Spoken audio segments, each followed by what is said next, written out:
Hello to everyone who's joined us this evening. Thank you for joining us. I am Lillian and I am one of the co-presidents for Model Westminster, and I'm joined by George.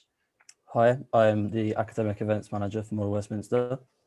And we are delighted to be hosting an event for LGBT History Month, a month where we can really channel people's attention towards the celebration of LGBT people and also their work, tremendous courage and the steps forward that we have taken, but also acknowledge that there are still steps forwards that need to be taken in support of the LGBT community. So our plan for today's discussion is to think specifically about the barriers in the UK that remain and continue to impede the LGBT members of our community and society. So without being too gloomy, we're going to talk about these issues with a view of being reflective and ensuring that our conversation is also constructive. So we're trying to look forward to ways that we can make changes to make things better for the future. Now, it's just important to note that we do all recognise that this is a really challenging time for lots of people, whether you're a student watching or not. Things are really difficult. And as well, some of the things that we might talk about today might be triggering, or it might just raise certain issues and thoughts. So what we've done is on the Facebook event, we've highlighted a number of services which are available to any students or really anyone, and also some services which are specific to the LGBTQ plus community. So if you do feel the need to reach out, then please do. And as a society, our inbox is always open as well to any of our members or non-members. So please do reach out, really, we do want to help you. So I'll just hand over to George now. So thank you, Lily. To conduct this conversation, we're incredibly grateful that one of the UK's longest serving trailblazing MPs, Labour's Ben Bradshaw, who also happens to be our local MP here in Exeter, joins us this evening. Ben has been in office since 1997. Before that, he was a journalist, worked for the BBC as the Berlin-based correspondent, and he was the first cabinet minister during the Blair government to be in a civil partnership. So first of all, Ben, how are you? I'm not too bad, all things considered, thank you. Looking forward to my freedom sometime in the next few weeks, yeah, as I'm sure we all are. We certainly are. Is there anything you'd like to add to that introduction? I realize it was a bit unfair. No. Go straight into okay. your questions. Brilliant. So we wanted to start this evening's discussion by going back a bit and asking you about and discussing your career. Politicians who aren't heterosexual have suffered abuse and discrimination in the UK for as long as I know. And just a week or so back, one of Plymouth's two MPs, Luke Pollard, he spoke with us last academic year.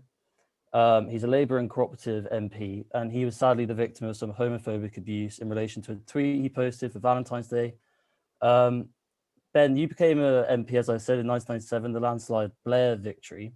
Early that year, we had, I think it was the News of the World, outed Jerry Yates, Conservative MP, and only a year later, Peter Mandelson, outed by someone on the BBC into Paxman.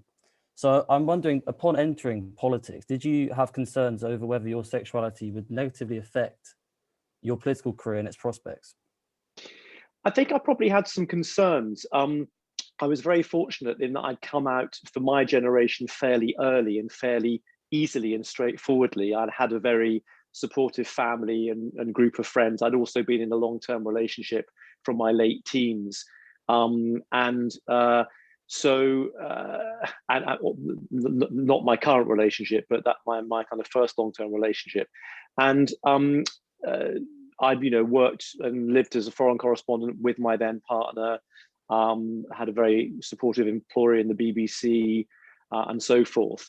But I knew what the rough and tumble of politics would like, and I knew the context, the historical context we were working in. You've given some examples there of some of the sort of rampant homophobia that was still very common, and the fact that we lived in a discriminatory legislative framework. All of the things that lesbian and gay transgender people weren't allowed to be or do were legally prevented from doing or actively discriminated against. So I'd been brought up in that culture, but it also appealed to my campaigning spirit because when the opportunity came to stand in Exeter, I knew by then that the Tory candidate who'd been selected, who'd I'd known in my earlier career as a local journalist in Exeter, where he was basically Britain's leading public homophobe of the time. He ran something called the Conservative Family Campaign.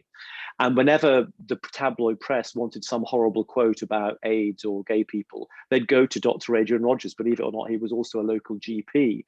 And I rather relished the prospect, I have to say, of standing and fighting against him, because I thought this would become a cause célèbre, which indeed it did. The 97 campaign, those of you may have had a quick look at it, but if not, if you're political scientists, it's well worth having looked back over. We literally had the media from all over the world coming to Exeter to follow this campaign, because I was the first candidate in British political history who'd been openly gay at my selection and then at the election. I decided to be completely open at my selection meeting. That's the meeting where the Labour Party members selected me, because I kind of thought I don't want to be selected on a false premise. You know, I want people to know about my sexual orientation, and I want them to support me positively in that. And actually, in a funny way, it appealed to their radicalism at the time. And I kind of played on that a bit. I said, you know, if you want to do something that's a bit risky, quite radical, select me as the first openly gay candidate, and against Adrian Rogers. I promise you, he'll come out with all sorts of terrible things, which indeed he did. I mean, there's some, I think one of my favorite quotes is the day after my selection, the Express and Echo headline, you know, was, I can't remember what the headline was, but Adrian Rogers' quote was, you know, Ben Bradshaw is a sterile, disease-ridden homosexual who rides a bicycle, lived in Berlin, works for the BBC, and he's everything about this country that is wrong. He even put in his election literature that Exeter's children would be in danger if I was elected. So that's a bit of the context. I mean, when I talk about that to kind of, you know, the current generation of young people, they look rather amazed, but it's actually not dissimilar to some of the backlash stuff we're experiencing now against transgender people. So anyway, that was what happened then. But I mean, I have to say, although I think some of my family were a bit worried about the kind of attacks and the abuse, I got so much support from local people. I had lifelong Tories literally rushing out of their doors saying, I've voted Tory all my life, but I'm not voting for that man. I'm going to vote for you. And if you look at the result, you know, I had if not the best, one of the best swings to Labour in the Southwest. And really, I think he very badly miscalculated, as I think had the tabloids at the time. The media landscape had not really caught up with where public perceptions are. We'd already had for some time, for example, openly gay characters in one or two of our main soap operas.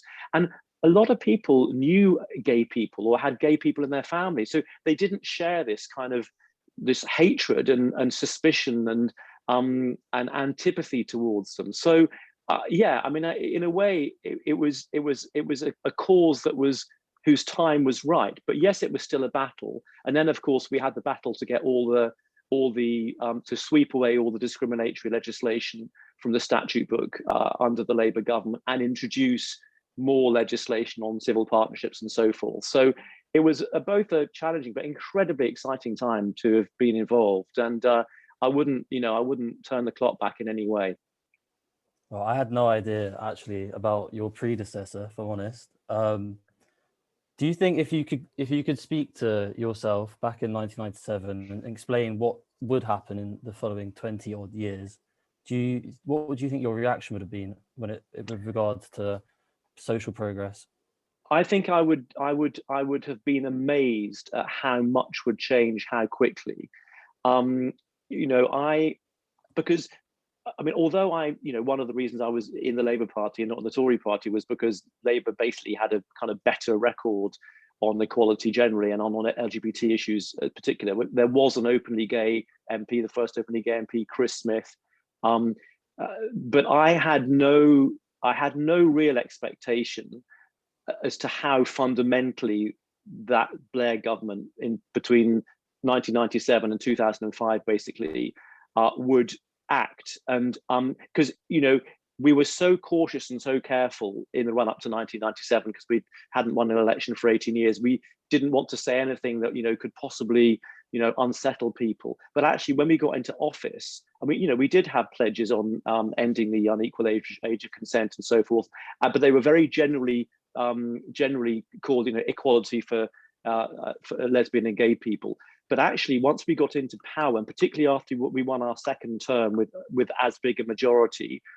the commitment at the top of government to all of those things, equalised age of consent, scrapping Section 28, civil partnerships, the equality in goods and services, so you couldn't be refused a hotel room or refused service in a restaurant, or you couldn't be sacked from your job for being gay. All of that stuff, one after, and gay adoption.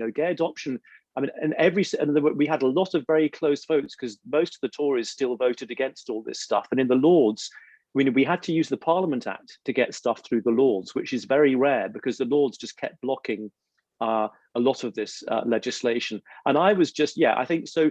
The short answer to your question is, if I didn't imagine that we'd make so much progress so quickly, and people often underestimate the important. Yes, the cultural homophobia is really important, and transphobia today in particular. But the legal framework, within in which we were, I mean, you mentioned the abuse that Luke had the other week. I have had so little homophobic abuse in recent years, and I'm sure that's not just about changing public attitudes. It's also about the fact that a lot of the stuff that they used to say to me is now illegal. they would get arrested for doing it. So having that legal protection and those legal norms and legal equality has been so important, I think, in bringing. No one talks now about abolishing same-sex marriage. I mean, very few people, but it's become completely acceptable. Doesn't mean to say things couldn't go backwards. They've gone backwards in the past in our history. They could go backwards again. I think what you've picked up on there so well is the transition from the norms that we create through our legal system that then infiltrate the sort of I guess cultural norms we have, and things which are deemed to be acceptable within belief systems within society. So we've kind of looked at the past 20 or so years, and obviously a considerable amount has been achieved. Looking forward then to the next 20 years, do you think as much progress can be made? And obviously, as you said, the legal framework mostly is there, but it's more now about the more kind of nitty-gritty bits of equality, which are, I think, harder to achieve. But do you think that in the next 20 years we will see as much change, or do you think it's likely to be a bit slower, I guess? I think the change will feel as radical.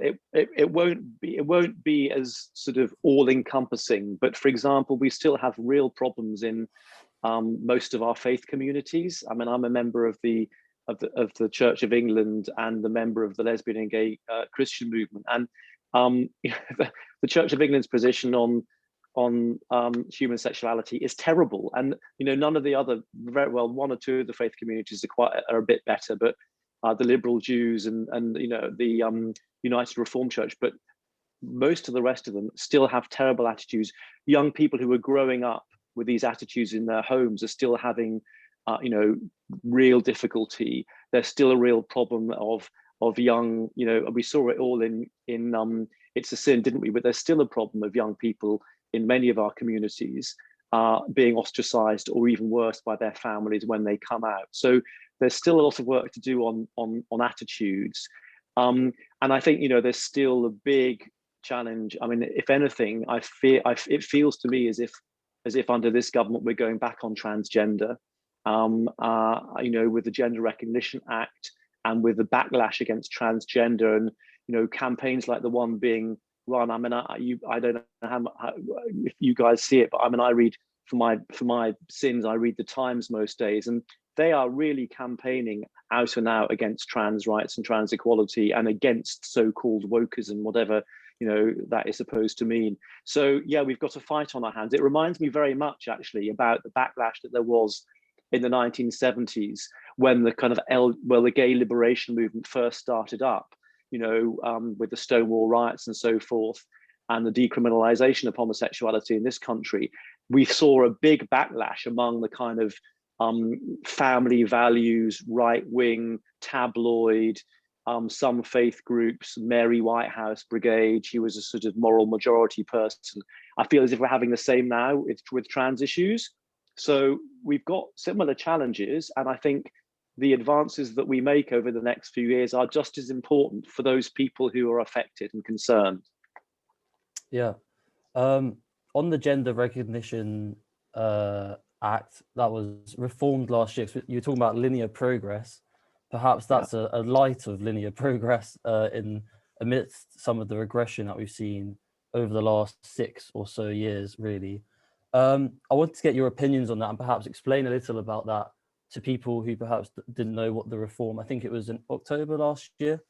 The new reforms have been, according to a lot of people who aren't cisgender, they've spoken out against them because there still remains a nominal fee involved for an application for a gender recognition certificate. There also remains a necessary medical diagnosis and a proof of having lived in the gender that you want to be recognised as for 2 years. So I was wondering, obviously, do you think those are necessary requirements, either those last two in particular?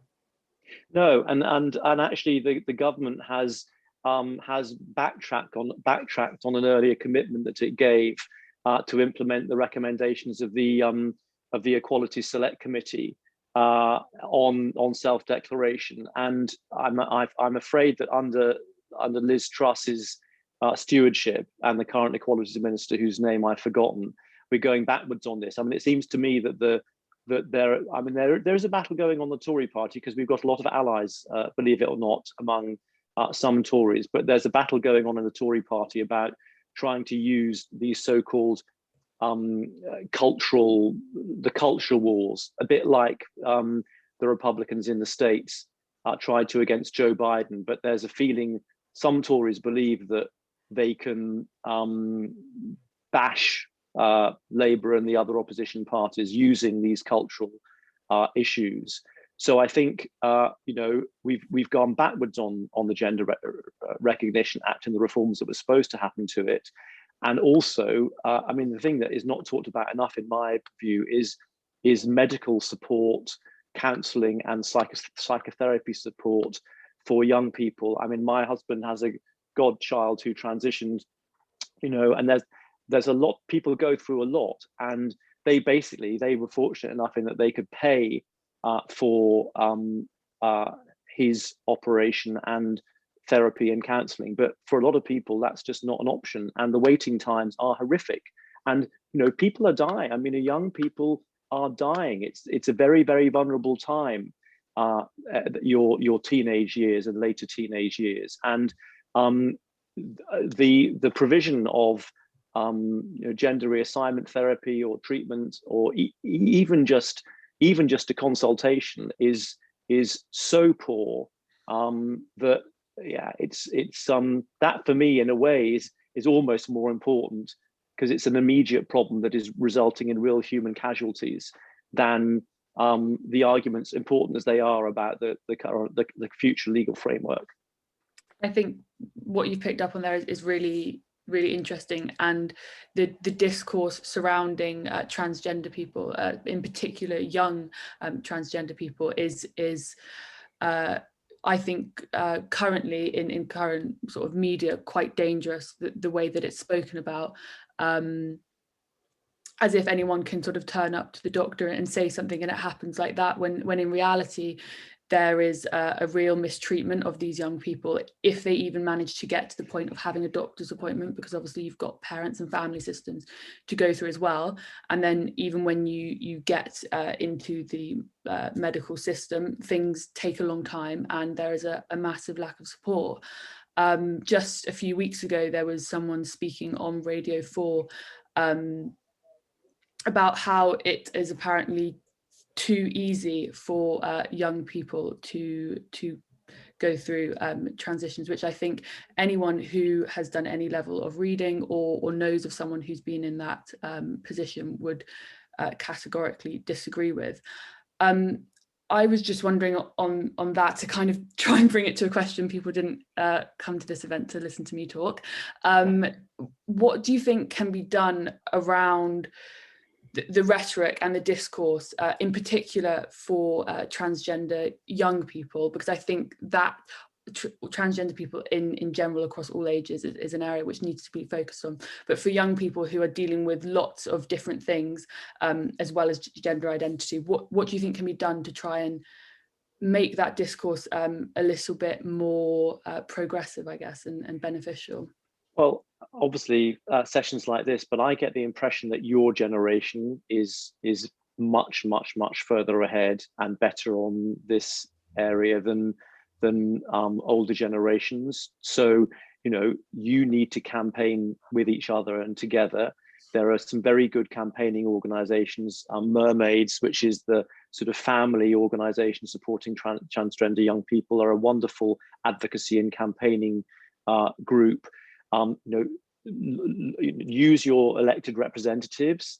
All of the political parties at the moment, to a greater or lesser degree, pay lip service to this agenda, but you need to hold their feet to the fire, particularly obviously the governing party, because they're in a position to do something. Stonewall, which was the great LGBT campaigning organization when I was growing up, has always had a good position on transgender, non-binary, and it's defending it very strongly. So any support or solidarity that any of us can give any of these organizations, or just amongst ourselves, I think is really important. I mean, I think we will win this one. And you know, if you look at what you know, if you look at what President Biden has announced and achieved in his election campaign, which, you know, was criticized by some on the left in this country for being too cautious. Actually, it wasn't cautious at all. He laid it on the line on race and on transgender and so forth. And, you know, we need that kind of momentum and leadership here. Don't feel we're particularly getting it at the moment, but so it's about persuading the politicians that it's the right thing to do, and that it's not a vote loser, because that was historically the big fear. But and also get in the media, you know, respond to stuff you see in the media. I mean, there was a discussion on Newsnight the other week about transgender. They didn't have a single transgender person on the panel. I mean, you would never have a discussion about women's rights or without what you'd be laughed out of the studio. It's so yeah, I mean, you have a voice, and, you know, use your voices and use your campaigning enthusiasm and energy to get those voices heard and hopefully counter some of the ones. I mean, how bad is it? You know, is it sort of, are you feeling a backlash at universities as well on this, or it's more out in the media and in the outside world than among your generation itself? I've experienced your generation as being very affirming on this agenda. I think on a personal level, I think the people that I encounter at university are generally akin to the conversation that we're having right now in terms of being progressive. Of course, within any sort of institution and structure, there are going to be people that don't agree with that. But I think there's young people talking, and then there's people talking about young people, and that's sometimes where there's difficulty, especially when those young people are under 18 or at an age where they're still influenced a lot, or under the sort of control of their parents, which at university, obviously we're at an age where we've kind of our own people now, although I personally still rely a lot on my parents. But George, I think you had a follow-up question there. Well, yeah, I was going to say, I think what we're seeing is there's a sort of transition just towards general greater cognizance to trans issues and trans rights and needs, and that lack of cognizance manifests itself in language, as we were saying. This week on Tuesday, I'm not sure if you saw, but a Labour peer called Lord Hunt said he was frustrated in the House of Lords over a bill that said parents rather than mothers. It was a maternity bill. I was wondering to what extent you think transphobia exists within the British political establishment, within the two main parties, and in what form does it take up if it does exist? Yes, I mean, I've spoken to Philip Hunt about those comments and told him what I thought of them, and as have a number of my colleagues. And I mean, there's a Labour MP. I'm afraid this is not confined just to the Tory party. There's Labour MP Rosie Duffield, who I like and admire in very many ways, who's also said some pretty off things. I mean, this is a process of education, but also I have to say of drawing a line in the sand and making clear what is and what is not acceptable. So I think being charitable. I think there may be a fair amount of unintentional transphobia based on ignorance among people who have basically never had a conversation with a transgender person or a non-binary person or their families. But there's also, I think, behind this and I think there are some people who, have, genuine in their own minds concerns about young people and, being vulnerable at a very young age and so forth. But behind a lot of these campaigns, there are some quite unsavory, well-funded sort of Christian right groups, which we had exactly the same thing, by the way, in 20 years ago on LGBT on LGB equality campaigns, and that these groups are also very powerful in the faith communities as well. So I think there's a mixture. I think there are people who, through education and experience and lived experience, will change for the better. But there are people for whom this is not an ideological sort of cultural war, or who want to make it into an ideological cultural war for political reasons. That's what populists have done over history, isn't it? They've identified people, minorities, and made them into sort of the scapegoats or the reasons for all the problems in society. It's a classic populist political tactic, and we've got to be very cognizant of that and awake to it. Something that you touched on there, and also slightly earlier on in the conversation, was that the what the transgender community is currently facing is in some ways similar to what the LGBT community faced a few years ago. So I was just wondering, do you think that there is sometimes a sort of conflation which can be dangerous between sexuality and gender identity, because they are importantly different, and in the conflation it means that people think that more progress has been had than actually has? So people might say, well, lesbian people or gay people, can do all these things and they're protected under the legal framework, and therefore they think within that means trans rights are at that same level when actually they're not. So obviously there's power in numbers and there's power in people coming together, but do you think there needs to be more recognition that these groups and communities are importantly separate? Absolutely. Yeah, no, absolutely. And I think there's still a lot of ignorance about that, which doesn't help. Doesn't really particularly help in the debate. Yeah. And I think so, sort of moving forwards, I guess, what do you think we've spoken about making sure that we're supporting movements and continuing to have these conversations, and importantly, including the voices which it mostly affects in these conversations. But in terms of legislation or some sort of policy, do you think there's anything, can you point your finger at one specific change which could be made, which you think would make the biggest impact to trans and non-binary? Well, I think George touched on the improvements that need to be made to the Gender Recognition Act, which is still outstanding. I think they would be a start. And it would be nice to think that I think access to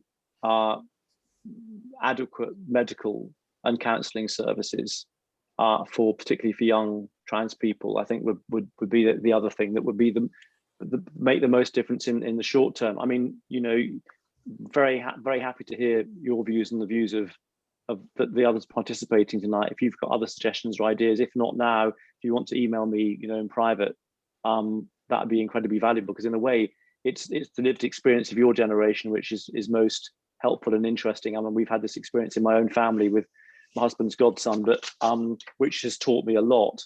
But you know, we're learning things all the time as well, and you know, we can learn better from you than you can from an old fuddy-duddy like me, probably. Well, I think we've certainly got a lot to learn from you, Ben. But if people do have thoughts or suggestions or comments or questions, then remember, put them in the comment box, and we'll come to them towards the end of this discussion, and we can bring them to Ben. So thanks. But now, sort of moving on to the next part of our discussion, which will be sort of focusing on the legal practice of conversion therapy in this country, which I think some people watching might find shocking to hear is actually legal. So I'm just going to do a brief overview of conversion therapy for those watching who might not be familiar with what that is, especially in the UK. So conversion therapy is an umbrella term for a number of so-called treatments which use physical and psychological methods in an attempt to influence a person's sexuality or gender identity. And it's important to be clear that there is no scientific evidence that these so-called therapies can actually work. Not only do they not work, but they also cause major emotional and physical distress, and that contributes to the sort of higher suicide and mental health problem rates that we see within the LGBTQ plus community. In the UK and in many other countries, there have been memorandums of understanding from health, counselling and psychotherapy organisations. So this means that anyone who practices within like a professional health framework is not able to practice conversion therapy. But this legislation has come from those health bodies themselves rather than the government. So although those licensed professionals aren't able to conduct conversion therapy, it means that anyone who's not in a health profession technically can, and it does happen, even though if you're listening, watching to this, you might think that this doesn't exist. It very much does exist. When I was researching for this interview, but also some other papers that I'm writing, on the first page of Google was a website that popped up which was offering conversion therapy in this country. So yeah, it's prevalent, it does exist, and that's, I think, shocking, and I hope everyone else finds that equally shocking. Back in 2018, Theresa May vowed to eradicate this abhorrent gay conversion therapy as part of the LGBT plus equality plan, but 2 years later we haven't really seen any legislative progress. Many MPs like yourself, Ben, have been fighting the good fight in Parliament and trying to see what is going on here and why things are not happening. And other countries have progressed at a faster rate than we have. So I guess to kick us off, why do you think it is the case that we have not banned conversion therapy?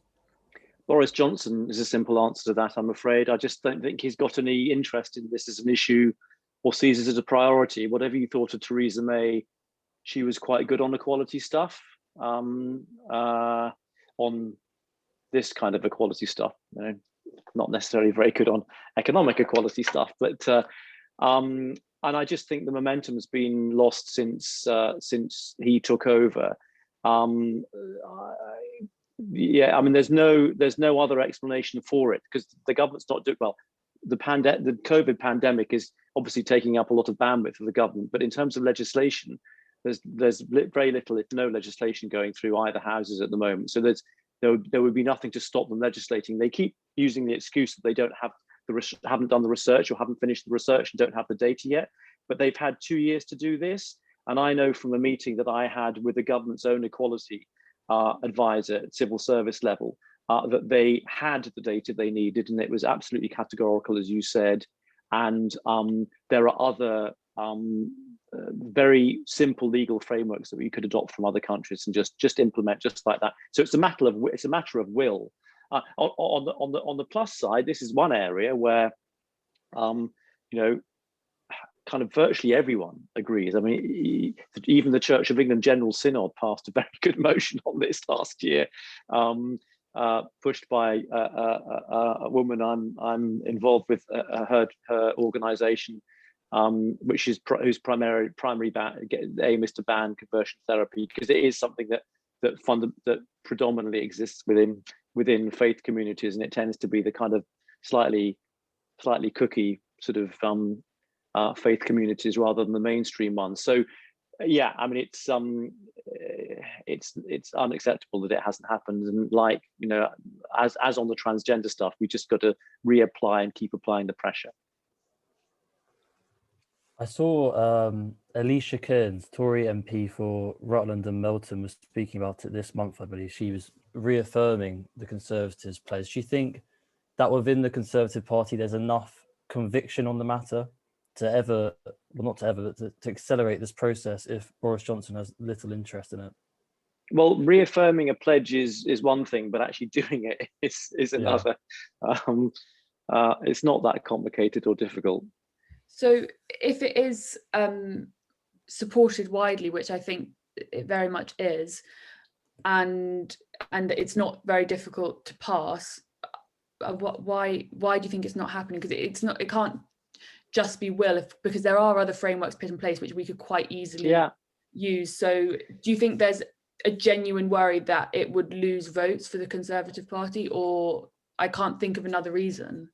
I think that maybe this is a throwback to Dominic Cummings, but I think that the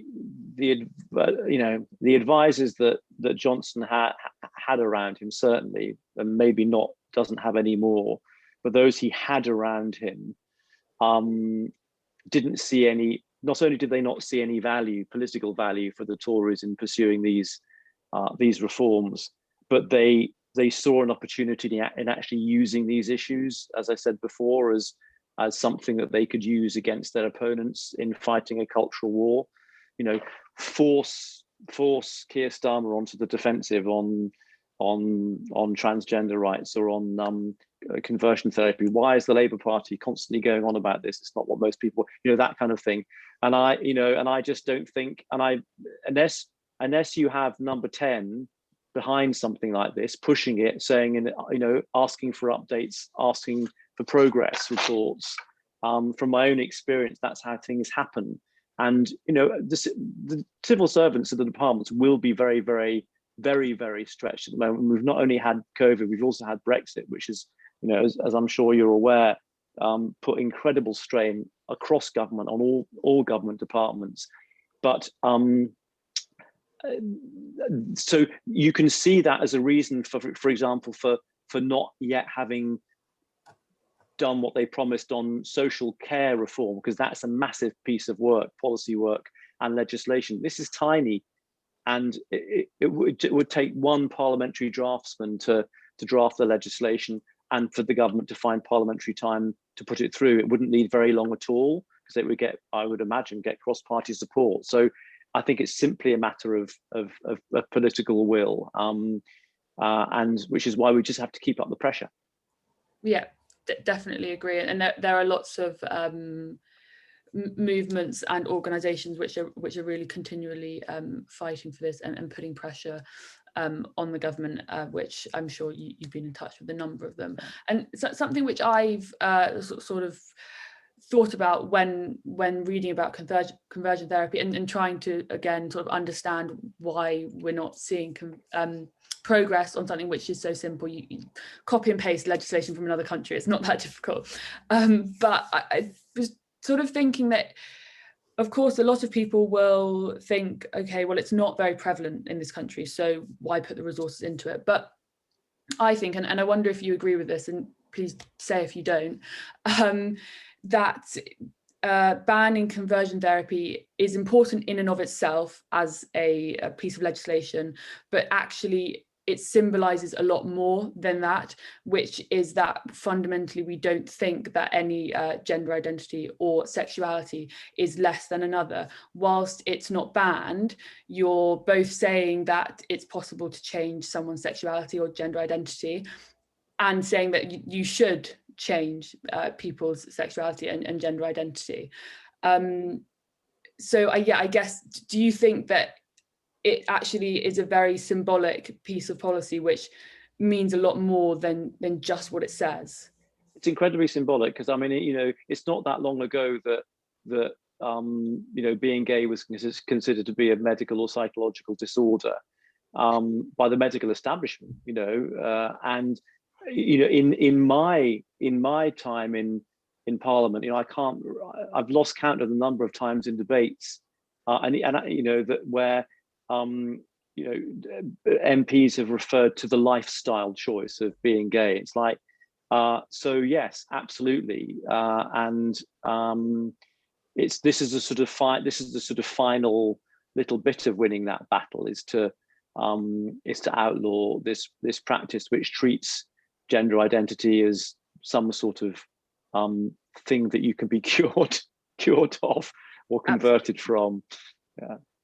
Yeah, and I think when you really look at it, there's been a lot of social progress, but really since the formal legislation was put in place surrounding equality between sexualities, there really hasn't been legislative progress for the LGBTQ plus community. Has there been anything that maybe we've missed out on? But I think this, as you said, would be that next step, which would really bolster the country to become a more inclusive place. I can't think of a single legislative step forward that has been taken since 2010. I may be wrong about this. No, that is wrong, because of course the Cameron government introduced gay marriage to kind of succeed civil partnerships, which was a symbolic change, really, rather than a really practical one. But after Cameron, under Theresa May, I think poor Theresa May was just so all consumed by Brexit, wasn't she? But actually, since her, I think it's got worse, because I mean, there was a very symbolic decision. I don't know whether you followed this, that under Dominic Raab, the British embassies around the world used to fly the rainbow flag on LGBT Equality Day or Pride or whatever. They basically told either they didn't have to or that they shouldn't anymore, and that we stopped formally supporting pride marches in countries like Russia, where people regularly get beaten up. So I fear that it's part of this of a creeping kind of pulling back from some of the momentum that we had before, and we've got to get that momentum back. Yeah, I know that people in the government has had a lot to worry about in recent years, but there's no reason why you shouldn't have a progressive agenda while you're still dealing with the global pandemic. Yeah, it seems like the Conservative approach to all these issues affecting minorities in particular, of any kind, really, seems to be a very passive approach that is leaving a lot for the opposition to do. And it's an opposition that has a lot of ground to make up, and they're trying to diverse the discourse into sort of very narrow field where you wouldn't want to take it on, sticky topics. And you mentioned Dominic Cummings and the sort of tack that he would take. That seems quite in keeping with that, to force conversation down these lines. I think we're going to go to some of our audience questions now. Great. We've got this question here that says, thinking about the AIDS pandemic and the mistakes made, do you think the LGBTQ plus community has any lessons to teach the rest of society as it tries to find a way through the COVID-19 crisis? Oh,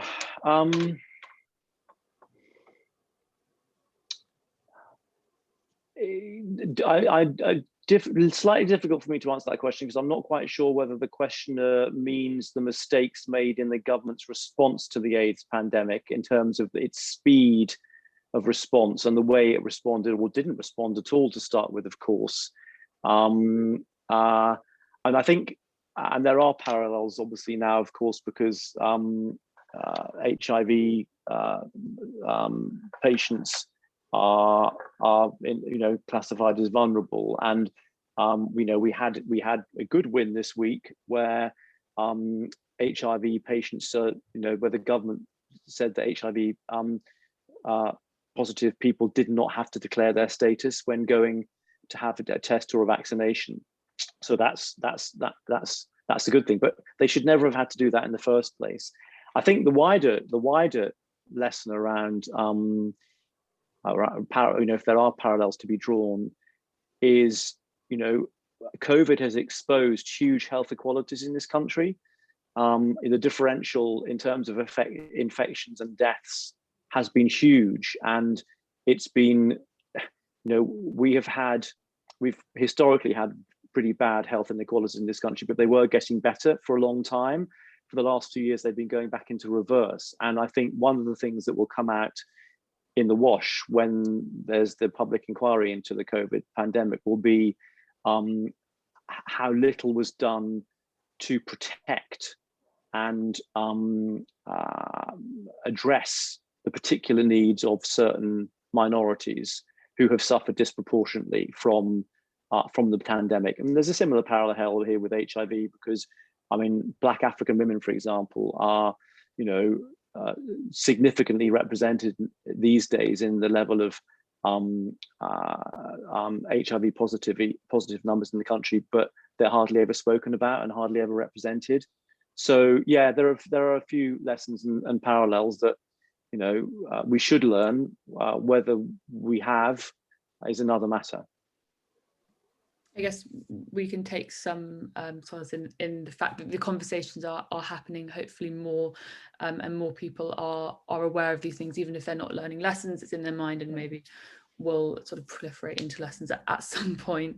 And sort of coming back to conversion therapy, someone has asked, how do you respond to LGBT people who are aware of the dangers of conversion therapy, but still assert their right and autonomy to choose their own private therapy goals? This is often an argument which I've seen cited online about personal autonomy. It would be interesting to hear your thoughts on that. Yes, I think probably there should be a fundamental distinction drawn between conversion therapy that's offered or foisted on adults and that as it affects young people. In a way, if you're a 28, 32-year-old Christian fundamentalist who's basically gay but is so troubled by your sexual orientation that you feel you want to try to kind of cure yourself of it, I can see the argument that suggests you might have a right to do that, but I think if, as the evidence shows, that is an incredibly damaging and dangerous way to respond to someone's troubles about their sexual orientation, the practice itself is you're not banning the person from seeking the therapy, but you're stopping the practitioner, and it's the practice which is damaging and known to be to lead to all sorts of psychological and other problems later on. So I think that's quite a difficult issue to resolve. But in the end, somebody who is troubled by that is they need the help from an organization that will help them through that problem and that dilemma. And actually, the problem isn't theirs, and the problem isn't society's. The problem is the fundamentalist teaching and ideology of the organization or the environment in which they found themselves. And that's what you have to tackle, I think, to solve those people's problems and challenges. Yeah, I think that's very true. I think you have to look at whether we have a duty to protect individuals' autonomy or a duty to protect individuals from practices which we know to have such huge negative impact on their mental health, and then that leads to those increasing problems. So yeah, I think it is a very difficult area when you get down to those things. But I think one thing which has been done in other countries, as you say, which is not the seeking of the therapy is not itself the criminal act, it's the practice itself, because it's that which causes the harm. And then another question sort of off the back of that, which has come from the audience, is that conversion therapists are notorious for rebranding their practices in an attempt to escape scrutiny. And I saw that again when reading about these various places which do offer conversion therapy in the UK. So how will legislation be able to keep up with these trends? Well, that may be the challenge, which the government is facing, which is why it's not moved more quickly. Yes, I mean, for example, rebadging it. I'll pray with you. It's not beyond the wit of legislation to deal with a case like this. And if a case is, the law has to deal with these complexities all the time in other areas, and and cases will have to be investigated, obviously, and the evidence produced, and a prosecution made on the balance of on the basis of that evidence. So people might try to rebadge it, but I think I don't think it's beyond the wit of the prosecuting authorities to work out what something is, as long as it's legally defined clearly enough. Somebody's asked here if there are any active campaigns or groups that you could tell them about that are lobbying the government to ban conversion therapy. Yeah, there's an organisation called the Jane Ozanne Foundation, which is run by a woman called Jane Ozanne, who I think I'm right in saying went through this sort of thing herself as an evangelical Christian in her younger life, and felt it really damaged her. And there's a woman involved in that, or supportive of that, called Vicky Beeching, who Vicky Beeching was a famous and very successful gospel singer who was very successful, particularly on the American evangelical church circuit. And when she came out as lesbian, she had masses of pressure and abuse from her former fans. And so Jane's Foundation is the foundation that's doing a lot of the work of this, particularly with the government on a regular basis. So if any of you are interested in being put in touch with her foundation and want to drop me an email, please do. I'd be happy to do that. Yeah, they're doing very good work. There's another organisation called Ban Conversion Therapy. They're very big on Instagram, and I've got a lot of sort of big media stars involved in their campaign, and they also highlight some other organisations which are working on this. But what we can do is actually put a few resources together and put them out on our Facebook page. Right. And if people want to get in touch with us, to get in touch with Ben, then do, or I'm sure Ben has is pretty contactable via social media and his website. Another question that has come through is about the victory on blood donations, with the new rules focusing on individual behaviour rather than a blanket ban on men who have sex with other men. But the rule change has, however, been criticised for being rooted in homophobia. So the question is, what was your reaction to this change, and did you perceive it to be a step forward? Yeah, I mean, it's definitely a step forward. I mean, that ban had just been in place for far too long, and I mean, I've recently stood down as a trustee of the Terence Higgins Trust, which is the main UK HIV and AIDS charity and campaigning organisation, and they've been campaigning for years on this, and we finally got there. But yeah, I mean, and again, another example of a legacy issue that had not been dealt with up until now, and it's good that it now has. Okay, I think we've got time for one last quick question before we wrap up. Somebody's asked, how do you deal with attacks on your sexuality, and do you have any tips for dealing with any kind of baseless abuse?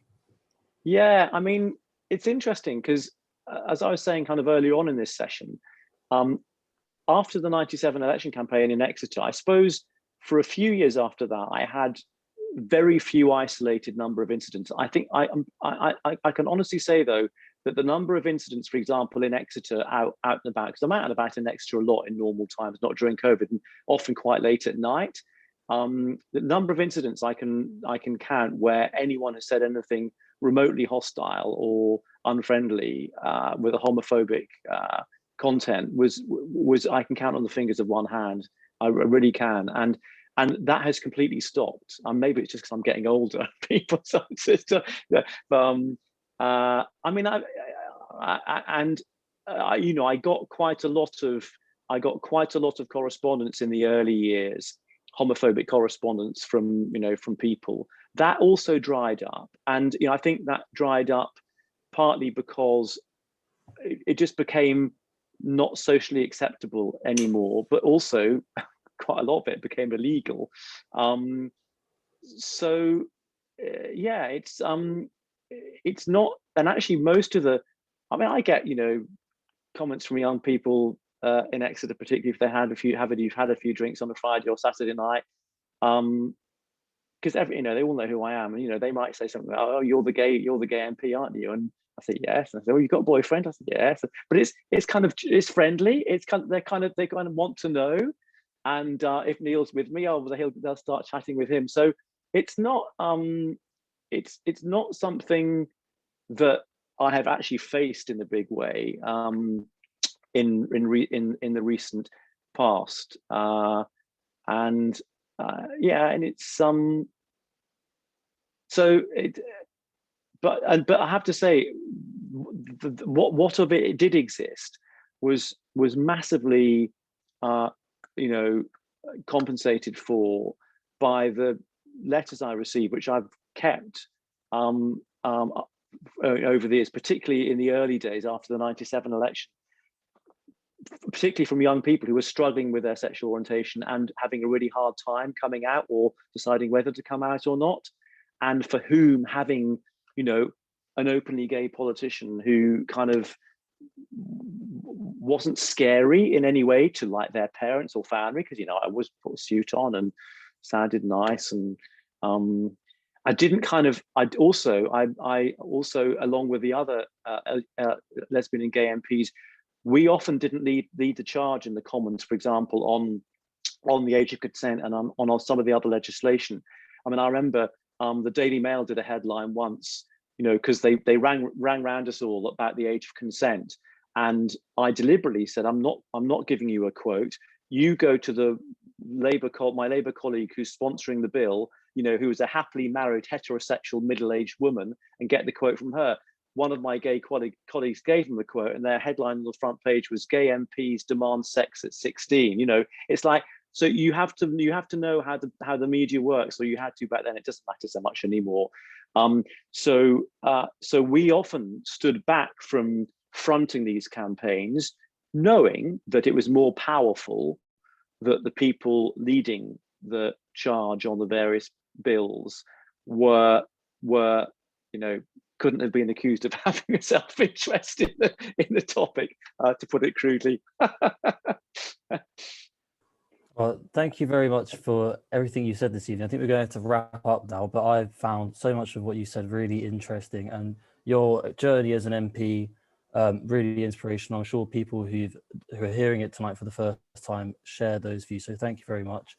And also thank you to everyone who's been listening. Yeah, thank you. Thanks for inviting me. It's been great. I really enjoyed it. Yeah, echoing what George said, thank you so much. I think well, I'm sure George and I have both learned a lot, and everyone watching has as well, and hopefully it's put a bit of a spurt in people's steps to become part of this movement and start having these conversations, start challenging people who don't agree with the progressive social attitudes. And yeah, we will be posting some resources about how you can get involved or just follow along with different organisations who are working to progress the LGBTQ plus equality movement. Again, we recognise it's such a hard time right now. So please do look at those support services that we have put up on the event page. Do reach out to us just via our Facebook page or our Instagram page, emails, and we'd be more than happy to chat to you or signpost you within the university or the sort of national framework for finding some support for whatever it is that you need. So yeah, please do reach out. That's really important. Thank you everyone for joining us. This will stay on our Facebook page and also be going up on YouTube as well for anyone who wants to rewatch it or send it to someone who they think should watch it. So yeah, I hope everyone has a lovely evening, and I will be closing the Facebook live stream now.